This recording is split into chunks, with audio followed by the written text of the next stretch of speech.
What if you could find out who truly cared about you before you became rich? I got that chance. At my lowest point, I begged for help. Everyone I knew, my friends, my siblings, even my mother, turned away. But one man didn't. Now, $12 million later, the tables have turned.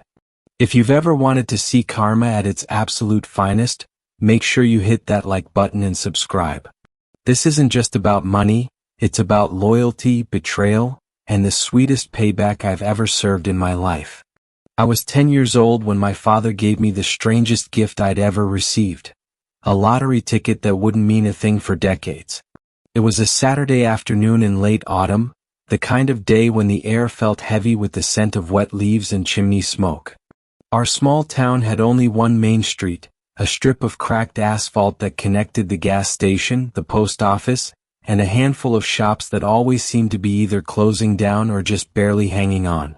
My father and I were walking side by side, his long legs forcing me to take 2 steps for every one of his. He had this way of swinging his arms when he walked, slow and steady as if the whole world could wait for him. I remember the way his brown leather jacket creaked with every movement, and how the cold air turned our breaths into little clouds that drifted upward and vanished. We were heading toward the gas station, not for fuel since Dad's truck was already half full, but because he needed a pack of cigarettes and a loaf of bread. He always said the gas station bread tasted better than the supermarkets, though I suspected it was just an excuse to chat with people he knew there. My father was the kind of man who could make small talk with anyone, from the mayor to the guy fixing the ice machine out back. The bell above the gas station door jingled when we stepped inside, and the warmth hit me immediately, carrying with it the mixed sense of gasoline fumes, coffee brewing in a pot that looked older than me, and the sugary perfume of candy bars stacked neatly by the counter. The clerk on duty was a wiry man named Stan, whose hair always stuck up like he'd just rolled out of bed. He knew everyone in town by name, and when he saw us he grinned. "Afternoon, Jack," he said to my dad. "And little man," he added, nodding to me. "Growing fast, aren't you?" I gave him a polite smile the way Dad had taught me. "Yes, sir." While Dad picked up his cigarettes and bread, I wandered toward the candy display, my eyes scanning the shiny wrappers. I had my heart set on a peanut butter cup that day. That's when I heard my father's voice from the counter. "Hey Stan, give me one of those long-term tickets. The big draw one." Stan raised an eyebrow. "For you?" "Nope," Dad said, jerking his thumb toward me. "For him." Stan laughed, the sharp little bark that made my ears perk up. "You know he's not gonna see a cent of that for, 30 years? Kid's gotta wait until he's middle-aged before he can cash it in." "That's fine," Dad said with a shrug. "It's more of a future thing." I didn't understand what they meant. To me, money was something you got in coins and bills, and spent right away on something you wanted. I walked over, candy bar in hand, and looked up at the colorful ticket Stan was sliding across the counter. It was bigger than the regular scratch-offs, and the numbers were printed in neat, bold rows. It looked official, somehow, like it belonged in a frame instead of a wallet. "What's it for?" I asked. Dad smiled down at me. "It's a lottery ticket, sport. You hold on to this and one day maybe it'll make you rich." I grinned. "How much?" Stan chuckled as he rang up the bread and cigarettes. "Could be millions, kid. Could be nothing. That's the game." I didn't care about millions or nothing. All I cared about was the fact that Dad was buying something just for me, something that felt grown up and important. We walked home with the bread under one arm, the ticket tucked safely into Dad's jacket pocket, and my candy bar in my hand. That night, after dinner, Dad pulled out the ticket and showed me the numbers again. He explained how the draw worked, how it wouldn't even be held until decades later, and how the ticket would have to be kept safe until then. I didn't really follow the details. At 10 decades might as well have been forever. But I nodded anyway because Dad was talking to me like an equal, and that meant more than anything. He opened the old wooden box that sat on the top shelf of his study, the one I wasn't usually allowed to touch. Inside were his coin collections, a few old watches, a pocket knife, and a stack of letters from his father. The ticket joined them, slid carefully into a plastic sleeve. "This," he said, "is an investment in your future." At the time, I thought it was just another one of Dad's odd quirks, like his habit of fixing broken radios in the garage or his insistence on using the same battered coffee mug every morning. I couldn't have known then that this small moment, this strange little gift, would end up changing my life completely. Years passed and the ticket faded from my memory. Life had a way of piling new worries on top of old dreams. I went to school, made friends, got into trouble, learned the hard way that not everyone who smiled at you meant it. But every now and then, when I caught sight of that wooden box on the shelf in Dad's study, I'd remember. I'd remember the smell of gasoline and candy bars, the sound of the bell over the gas station door, and my father's voice saying, "It's an investment in your future." Back then, I had no idea just how right he was. Life has a way of taking what you think will last forever and ripping it away in an instant. I was 13 when the fault line in my family finally split wide open. It was a Tuesday evening. I remember because Dad had just come home from his second job, still wearing his grease-stained uniform from the auto shop, when my mother told him she couldn't do this anymore. I sat at the kitchen table, homework spread out in front of me, but I couldn't focus on the math problems I was supposed to be solving. My older brothers, Mark, 17, and Daniel, 15, were upstairs, arguing about something in hushed voices. Mom's voice was low but sharp, the kind of tone she used when she'd already made up her mind. "I'm leaving," she said, her hand clutching the strap of her purse like it was a lifeline. Dad didn't yell. He didn't beg. He just looked at her for a long time, his jaw tightening the way it did when he was trying to keep his composure. "And the boys?" he finally asked. "They're coming with me," she said. Then, glancing at me like I was an afterthought, "Except him. I don't know why she left me behind. Maybe because I was the youngest. Maybe because I wasn't the easiest kid to manage. I had a stubborn streak, a lot of questions, and a way of noticing things adults wished I didn't. Or maybe, and this is something I've thought about a lot over the years, maybe she just didn't think I was worth the effort." The night they left, I stood on the porch watching the taillights of my mother's old Buick disappear down the road. I didn't cry. Not then. I just went back inside where Dad was sitting at the kitchen table with his head in his hands. From that day forward, it was just the two of us. Dad took on another job, night shifts at a warehouse on the edge of town, to make up for the child support my mother was supposed to pay but never did. Our house wasn't much, but it was ours. Peeling paint, creaky floors, and a furnace that rattled like it had emphysema every winter. I learned early how to make dinner when Dad was working late.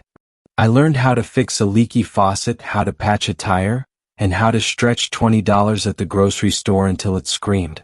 School was fine. I wasn't a star student, but I wasn't failing either. I kept my head down, worked enough to get by, and spent my free time either helping Dad with odd jobs or hanging out in the garage, tinkering with whatever broken thing he brought home from work. Looking back, that garage was my first taste of what I thought would be my future. A place where my hands could make sense of a world that often didn't. But the world doesn't hand out prizes for hard work alone. When I turned 18, college wasn't an option. Not because I didn't want to go, I did, but because there was simply no money for it. Dad offered to take out loans in his name, but I couldn't let him do that. He'd already sacrificed enough. So I went straight to work, bouncing between jobs. Construction, retail, delivery driving. None of them paid well and none of them lasted long. By the time I was 24, I'd saved enough to rent a small storefront on the edge of town and open my own repair shop. It wasn't much, 2 hydraulic lifts, a row of battered toolboxes, and a coffee maker that only worked if you smacked it on the side, but it was mine. For a while things actually looked up. I had steady customers, mostly locals who appreciated someone who wouldn't overcharge them for an oil change or a brake job. Then the economy dipped. Gas prices soared, parts became more expensive, and people started putting off repairs they didn't absolutely need. I tried to adapt, offering discounts, even doing payment plans, but every month the bills stacked higher. Friends came and went during those years. The kind of friends who were always available for a beer on Friday night but mysteriously busy if you needed help moving a couch or covering a shift. There was Jamie, who borrowed $200 and then stopped answering my calls. There was Nick, who promised to bring in business if I fixed his truck for free. I never saw him again. By the time I was 35, the shop was barely breaking even. I was behind on rent, behind on utilities, and juggling credit card payments like grenades with the pins already pulled. I thought about closing more times than I can count, but the shop was the one thing I'd built for myself, and letting it go felt like giving up on more than just a business. The weight of it all was crushing. Every morning I'd wake up with that knot in my stomach, wondering which bill collector would call first. Every night I'd lie awake running numbers in my head, trying to find a way to stretch $1 into $5. By 38 I was running on fumes. The shop's sign had lost half its letters to a windstorm the previous winter, and I hadn't had the money to replace them. My work boots had holes in the soles, my hands were cracked and stained from years of grease, and my bank account was a joke, the kind of joke no one laughs at. It's a strange kind of loneliness being surrounded by people who only see you when you're useful to them. I had drinking buddies, sure, but no one I could call in a real crisis. No one except my father, who still worked the night shift despite being in his 60s. He'd never complain, but I could see it wearing him down, each year taking a little more from him. And that's where I was, tired, broke, and more alone than I'd ever been, when I found the ticket again. The sky was a dull gray, heavy with the threat of rain, when my father and I decided to tackle the attic on that cold Sunday morning. The house creaked and groaned under the weight of years, a living monument to memories both bitter and sweet. Dust motes floated in lazy swirls through the thin shafts of light sneaking in beneath the eaves. I could smell the faint scent of old wood, mixed with the mustiness of forgotten things, faded cardboard boxes, brittle newspapers, and the lingering aroma of cedar that the attic's beams carried like a ghost. Dad had always been a man of quiet rituals. He wasn't one for throwing things away. "You never know what might come in handy someday," he'd say with a wink, even as I grumbled about the clutter. So over the years, our attic had become a museum of our family's history. Stacks of old photo albums, childhood toys worn smooth by years of loving hands, a tattered baseball glove, and a collection of dusty books that no one had cracked open for decades. The air was thick with the past, a tangible reminder of how time had passed and taken so much with it. That morning, our plan was simple: clear out the boxes, sort what we could keep, and finally make some space in the cramped, wooden crawlspace. I remember feeling reluctant, as if disturbing the silence would somehow rattle the fragile peace we had preserved. Dad, with his usual steady patience, set about his work with methodical care. He moved slowly, lifting one box after another, careful not to break anything fragile hidden inside. After hours of sifting through forgotten relics, I was about to call it quits when a familiar shape caught my eye. A small, worn wooden box, tucked away behind an old suitcase. The wood was faded, the varnish peeling in places, and the brass latch was slightly rusted, but it was unmistakably the same box I remembered from my childhood. The box where Dad had once kept his coins and old family letters. I ran my fingers along its smooth, time-worn edges, a flood of childhood memories washing over me. I could almost hear the echoes of my younger self playing in the yard, the warm laughter of my parents filling the air. Dad noticed me staring at the box and smiled, a wistful expression softening his usually stern features. "That old thing?" he said, reaching out to pick it up. "I've had it since I was your age." We settled down on the dusty floor together, the weight of the box heavy between us, and with a slow creak, Dad lifted the lid. Inside, the box smelled faintly of cedar and old paper. Nestled amid a jumble of small keepsakes, I spotted a piece of folded, yellowed paper. I pulled it out carefully. My breath caught. It was the lottery ticket, the very same one Dad had bought for me all those years ago when I was just a boy. The edges were frayed, the colors faded from decades of sun and dust, but the numbers were still clear. Holding it in my hand was like holding a time capsule, a relic from a past life I had all but forgotten. Dad chuckled softly, a warm sound that filled the quiet attic. I never thought it'd mean anything, he said. Just a silly ticket, really? We both laughed, the sound echoing in the empty space, mingling with the distant patter of rain against the roof. It felt surreal, almost absurd, like a scene from a movie where a forgotten trinket turns out to be a treasure. For a long moment, we simply sat there, holding onto that fragile piece of paper, letting the memories drift around us like ghosts. Curiosity slowly crept in, and I unfolded the ticket with trembling fingers. My eyes scanned the fine print, the rows of numbers, and the date stamped boldly near the corner. The final draw was only weeks away. My heart skipped a beat. The air in the attic suddenly felt heavier, charged with a tension I couldn't quite place. This wasn't just an old ticket anymore, it was a ticking clock, a potential turning point I hadn't dared to hope for. The thought of what could come next sent a thrill through me, but also a pang of fear. What if it really was worth something? What if, after all these years, something I had forgotten could change everything? I looked up at Dad, searching his face for some hint of his thoughts. His eyes were steady, but there was a flicker of hope there too. We sat silently for a while longer, both of us lost in the possibilities swirling between us. As the rain tapped steadily on the roof above, I couldn't shake the feeling that my life was about to pivot in a way I'd never imagined. That this faded little ticket might finally unlock a future I had only dared dream about in the darkest moments of my struggles. The attic seemed to hold its breath with me, waiting for the next chapter to begin. The weeks following the discovery of the lottery ticket's impending draw were the darkest I'd known in years. My repair shop, which had barely been holding on before, began slipping further into the red. Every morning I woke up with the weight of impending bills pressing down on my chest, each one a reminder that I was sinking fast. The small pile of unpaid invoices on my desk seemed to multiply overnight, like some cruel magic trick. The phone rarely rang except when it was landlords or suppliers demanding their money. My fingers trembled as I answered calls, pretending to sound confident while inside, panic was clawing at my throat. One cold, restless night, I sat alone behind the cluttered counter of my shop, the dim yellow light flickering overhead casting long shadows over broken tools and dusty shelves.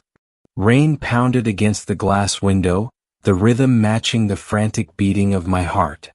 My eyes traced the faded numbers printed on the old lottery ticket sitting beside the cash register. It was almost surreal to hold something that could change everything. A secret hope buried beneath years of hardship. I thought, if this ticket actually wins, who would I really want to share it with? That question sat heavily in my mind, pressing on me like an invisible weight. I realized that this wasn't just about money, it was about people, about loyalty and trust. I knew that some in my life would jump at the chance to be near the money, but would they be there when I needed them most? Would they show their true colors if I was down and out? Determined to find out, I decided to test the people around me, those I once called family and friends. It felt cruel, maybe even petty, but desperation and years of betrayal had hardened my heart. If I was going to protect what might become mine, I had to know who really stood by me, not just when life was easy but when it was unbearable. My brothers were the first. I called the older one late one evening, my voice tight but steady, rehearsing the story I was about to tell. Hey man, I'm in a bad spot. The shop's about to close and I can barely afford rent this month. Could you help me out? I listened as he sighed, hesitated. Then, with a sharpness I wasn't expecting, he said, I'm sorry, but I've got my own bills. Times are tight here too. That was it. No offers, no questions, just a polite brush off that stung more than I expected. I tried again with my other brother, hoping maybe the first call was a fluke. Maybe he was having a rough day. But his response was even colder. You're an adult now. You gotta handle your own problems, he said curtly. It wasn't just what he said, but how he said it, like I was a stranger asking for charity rather than a brother asking for family help. The words hit me like a slap in the face, the growing realization that my blood relatives were unwilling to stand by me when it mattered most. The sting of rejection didn't end with my brothers. Summoning every ounce of courage, I dialed my mother's number next. My fingers trembled as the phone rang. When she finally answered, I could hear the faint clatter of dishes and a muffled conversation in the background. I swallowed hard and explained my situation, trying to keep my voice steady despite the ache building in my chest. Her response was chilling in its cold practicality. "You're an adult," she said, voice clipped and indifferent. "I can't keep bailing you out. You need to take care of your own mess." There was no warmth, no sympathy, just the harsh truth laid bare, as if I were some stranger calling for help rather than her child. It felt like an emotional door slammed shut in my face, a final reminder that blood isn't always thicker than water. I wasn't done. I still had people I called friends, or at least hoped were friends. People I'd shared laughter and drinks with, who had promised support through thick and thin. I reached out to them one by one. Some answered hesitantly, others didn't pick up at all. When I laid my cards on the table, their reactions ranged from awkward silences to vague promises to figure something out. But when push came to shove, no one offered help or even a meaningful word of encouragement. Those moments were some of the loneliest I've ever felt. Sitting alone in my dimly lit shop, hearing the distant rumble of the rain outside, I grappled with a whirlwind of emotions: hurt, anger, disbelief, and an aching sadness that settled deep in my bones. I had tried to reach out, to ask for a little help, and the people I expected to care the most had turned their backs. I remembered every laughter-filled night we had shared, every joke, every promise whispered over cheap beers. And now, in my hour of need, all those memories felt like lies. I could almost taste the bitterness rising in my mouth as the cold truth settled. When the chips were down, no one but my father had truly stood by me. That night, I lay awake long after the rain stopped, staring at the cracked ceiling of my tiny apartment above the shop. My thoughts raced. Who was I really? Was I just a failure abandoned by those I loved? Or was there still a chance for something better, something that would finally reveal the truth about loyalty and justice? I realized then that this lottery ticket wasn't just a chance to change my finances, it was an opportunity to rewrite my story. And that meant making some hard choices about who deserved a place in it. The loyalty I tested was a harsh trial, but it was necessary. I had to protect what might become mine. The loneliness that night forged a resolve deep inside me, one that would not be shaken by desperation or deceit. I knew that when the time came, I would not forget who left me in the cold. And neither would I forget who stayed. The weight of loneliness had settled around me like a thick fog. I remember the nights when the silence of my apartment was deafening, the empty spaces between the creaking walls echoing every doubt and fear I harbored. I wasn't just struggling with money, I was battling a sense of abandonment that cut deeper than any financial worry.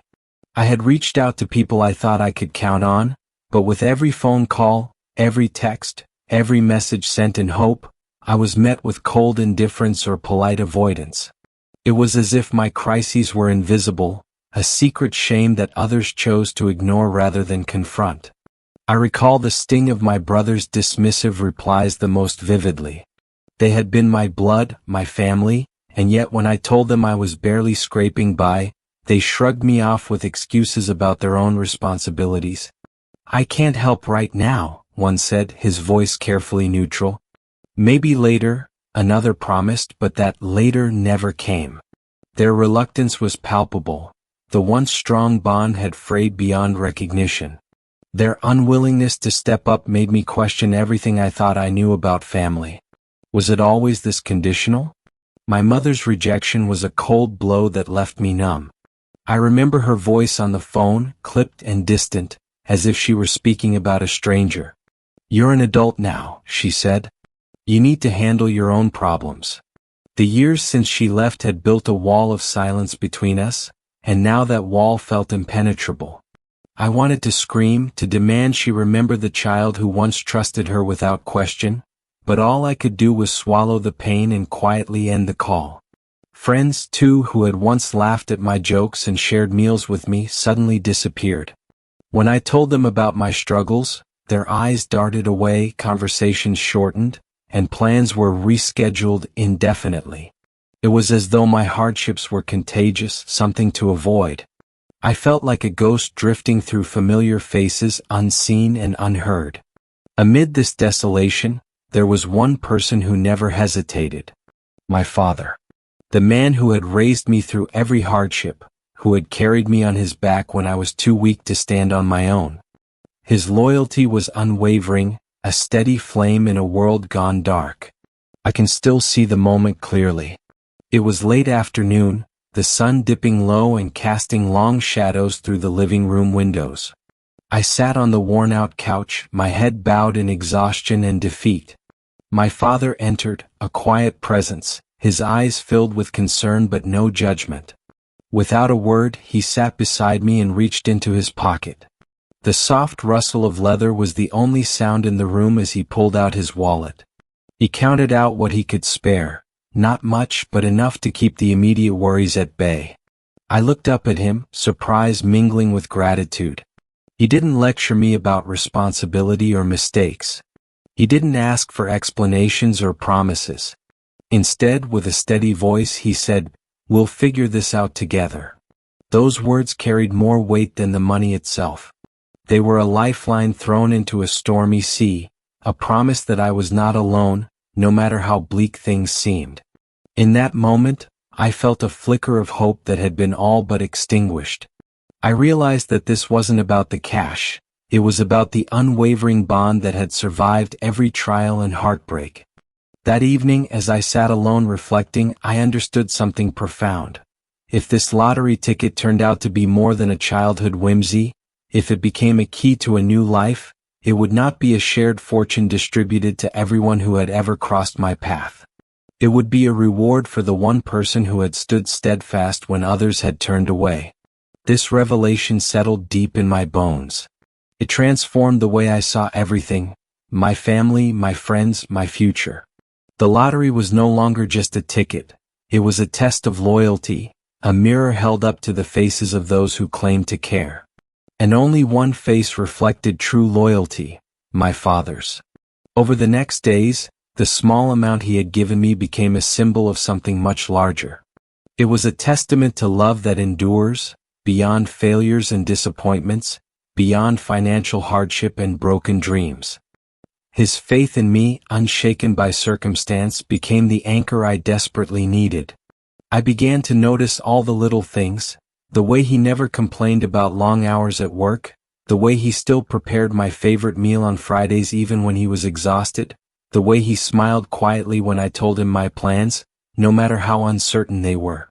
It was a silent strength, a quiet support that filled the spaces where words failed. In stark contrast, I thought about the calls I never returned, the messages left unread, the polite lies wrapped in excuses from others. The hollow promises and feigned concern revealed the true nature of those relationships. It was heartbreaking, yes, but it also cleared the fog of confusion. I no longer felt the need to pretend those connections mattered. That night, as I lay in bed, I felt a mixture of sadness and resolve. Sadness for all the years wasted chasing approval from those who would never offer it. Resolve to protect the one relationship that had always been real. The lottery, once just a forgotten ticket, suddenly felt like a gateway, not just to financial freedom but to emotional justice. I pictured the day of the draw, imagining the numbers aligning, the impossible becoming real. If that day came, I vowed that the wealth would be a tribute to my father's unwavering belief in me, a tangible acknowledgement of his sacrifices and love. It would be a gift not diluted by false friends or fair-weather family, but held tightly between the two of us. In the weeks that followed, every interaction with my father felt more significant. Our conversations, though often simple, carried an unspoken understanding. He listened without judgment as I spoke about my fears and failures. His encouragement was steady, never overpowering but always present. I found strength in his quiet faith, a strength I thought I had lost forever. Even as the financial pressures mounted and the shadows of doubt crept in, I no longer felt isolated. The loyalty I had yearned for was embodied in the man who sat beside me, who believed in me without conditions. And that belief became a beacon, guiding me through the darkest moments. I often replayed the moment he handed me that money, the look in his eyes, the firmness of his voice. It was a simple act, but it carried the weight of a lifetime. More than the dollars exchanged, it was a transfer of trust and hope. A declaration that no matter the hardships ahead, we would face them side by side. As the day of the lottery draw approached, my thoughts were no longer consumed by worry but by gratitude. I was thankful not just for the possibility of wealth, but for the rare gift of loyalty in a world that had shown me little of it. That gift was priceless. And when the numbers finally came in, when the reality of winning $12 million settled over us like a dawn breaking after a long night, I knew the path forward was clear. The prize belonged to my father and me, not just in money but in everything that mattered. This was the moment I realized that true wealth isn't measured by bank balances or possessions, but by the people who stand by you when everything else falls away. In that knowledge I found peace. In that loyalty I found the foundation for a new life.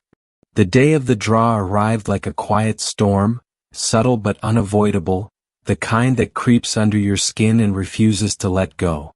The morning light filtered softly through the thin curtains of our modest kitchen, casting a pale glow on the worn linoleum floor and the chipped wooden table where Dad and I now sat, facing each other. Between us lay the faded lottery ticket, the small rectangle of paper that had sat untouched for decades but now seemed impossibly heavy with possibility. The air was thick with anticipation, yet neither of us spoke a word. It was as if the silence itself was waiting to be broken by the roll of numbers on the television. Dad's hands trembled ever so slightly as he reached out to smooth the edges of the ticket.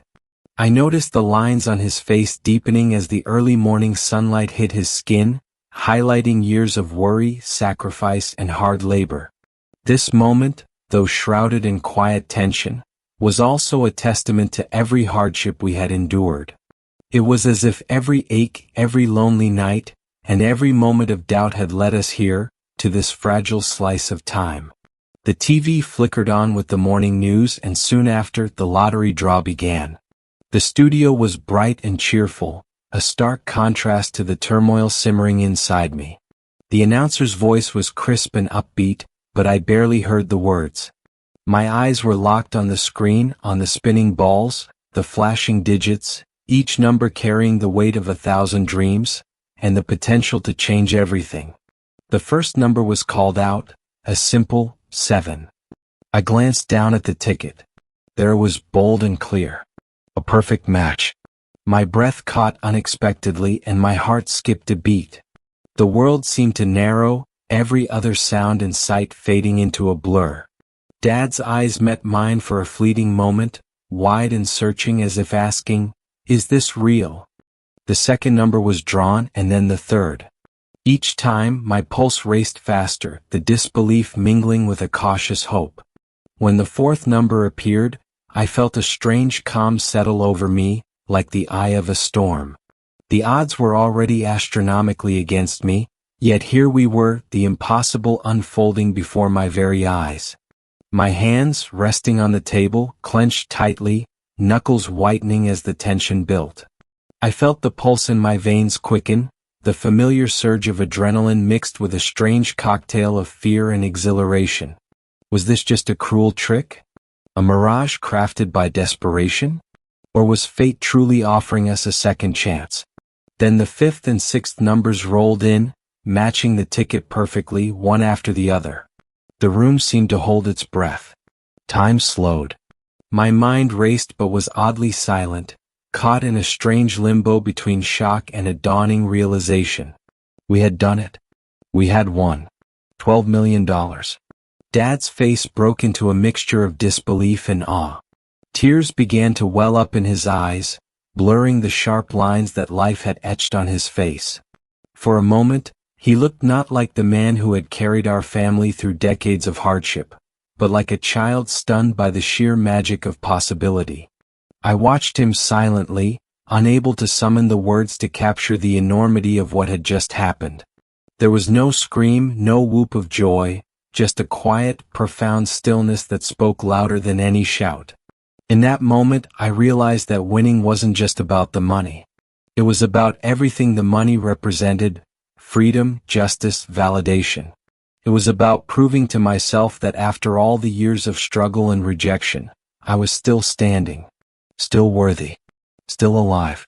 The ticket had become a symbol, a beacon in the darkest night, illuminating a path that only a few dared to dream about. Yet, beneath the calm surface of victory, a more complex feeling stirred within me. The question that had haunted me for weeks now demanded an answer. What next? What would I do with this sudden fortune? Who deserved to share in this miracle, and who had proven themselves unworthy? The victory was sweet, but it was only the beginning of a far more intricate journey. Dad reached across the table and placed a firm, steady hand on mine. His touch was warm, grounding me in reality. "We did this," he said simply, his voice thick with emotion. "Together." There was no boastfulness, no sense of entitlement, just a shared understanding that this moment belonged to us alone. As the news anchor announced the final prize amount again, I felt a surge of determination ripple through my chest. This was no longer just a win. It was a turning point, a chance to rewrite our story, to reclaim the dignity that had been chipped away over the years by hardship and neglect.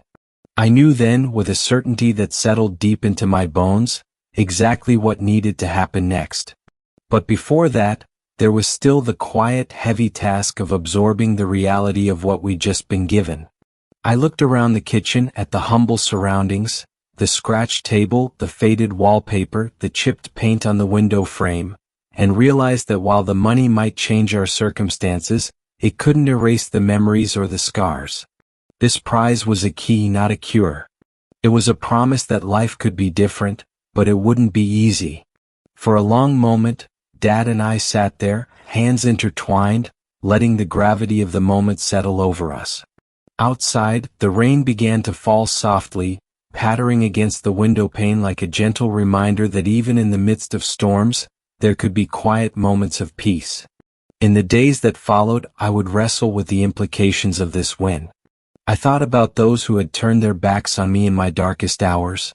I thought about the loneliness that had shaped me, and the fierce loyalty of the one person who had never wavered. The $12 million was more than just a number. It was a mirror reflecting every choice, every relationship, every sacrifice. And as the reality of the win sank deeper into my mind, I understood that the story was far from over. Winning was just the prologue to a new chapter, one where justice, loyalty, and retribution would take center stage. The quiet storm had passed, but the real tempest was just beginning to gather. The moment the winning numbers were confirmed, an overwhelming silence settled over the room. It wasn't joy or disbelief that consumed me immediately, but a profound stillness, the kind that seeps deep into your bones, numbing you against the storm of emotions waiting to erupt. I stared at the lottery ticket, the paper now worn and fragile, holding the power to change everything and yet to reveal so much more. I looked over at my father, whose eyes were glistening, but he said nothing. We simply sat there together, two men bound by years of hardship and sacrifice, silently acknowledging that this was not just luck. It was a moment of reckoning.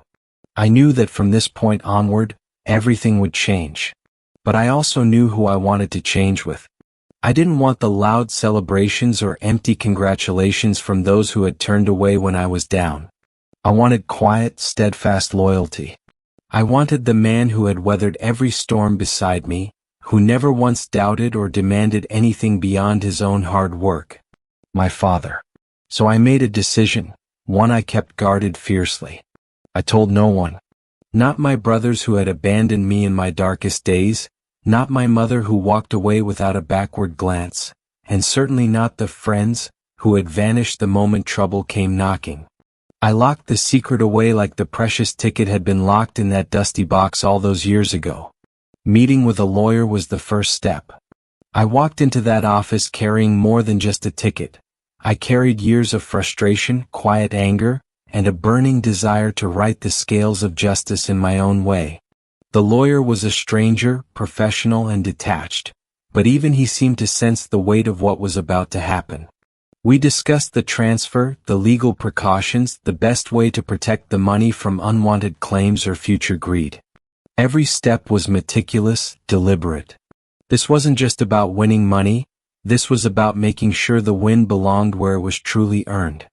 The paperwork was signed quietly, without ceremony, but inside me, a fire was kindling. I transferred every single dollar into my father's account. It was more than just a bank transaction. It was a message. It was a statement about loyalty, about who had stood when others had fallen away.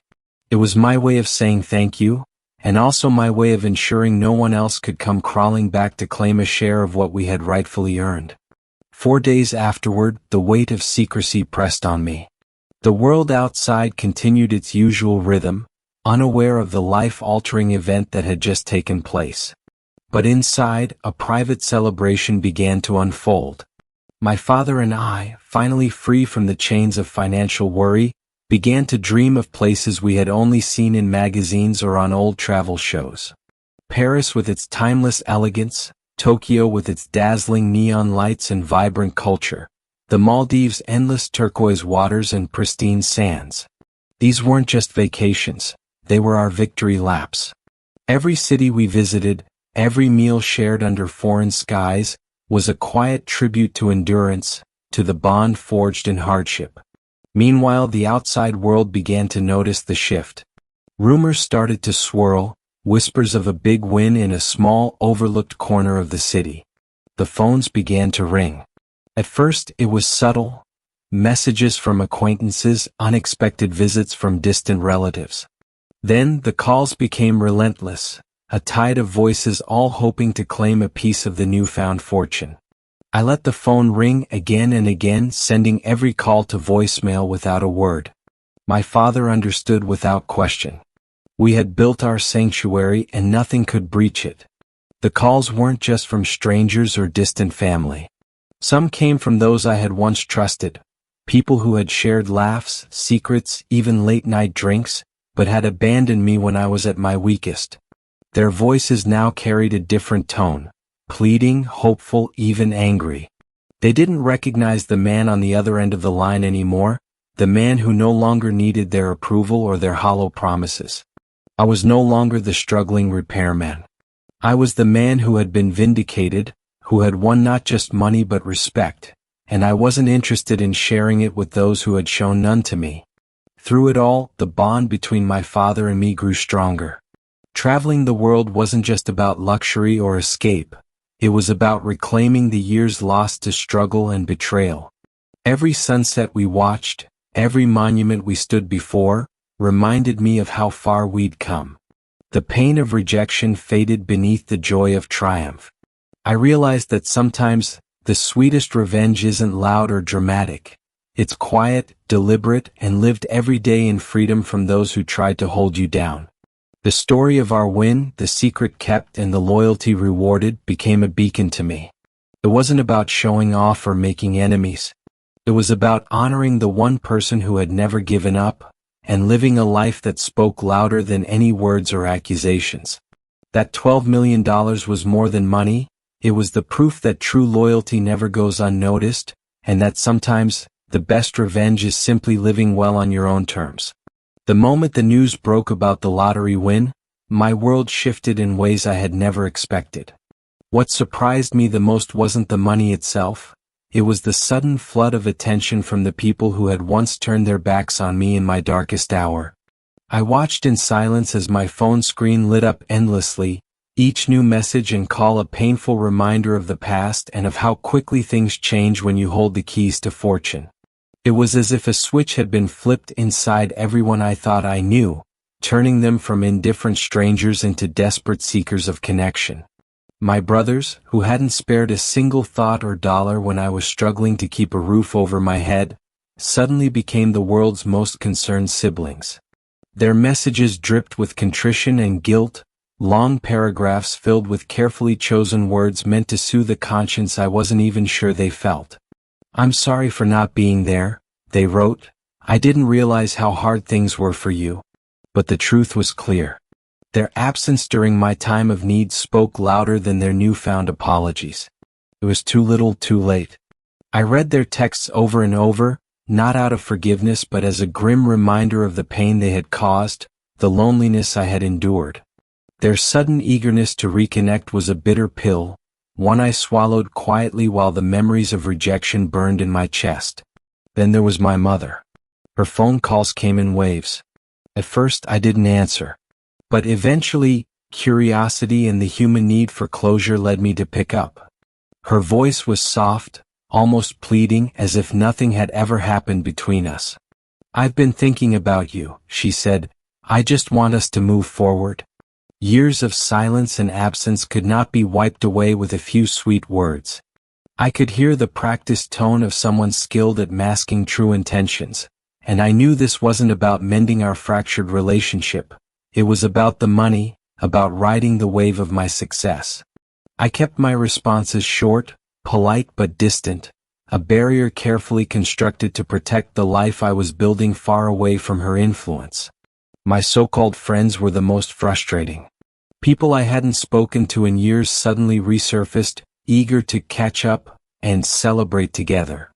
Their messages were filled with emojis and nostalgia, attempts to recreate bonds that had long since dissolved under the weight of time and circumstance. I saw through the facade. These weren't friendships rekindled, they were opportunists circling the prize. The sting of their absence when I was in need was still fresh, and I refused to allow their hollow words to reopen wounds. Instead, I let their messages go unanswered, their calls to hang out ignored. They had shown their true colors when I was at my lowest. Now it was my turn to choose who truly mattered. Through all of this, my father stood as the unwavering constant. He had never faltered, never once questioned my worth or abandoned me to the cruelty of others.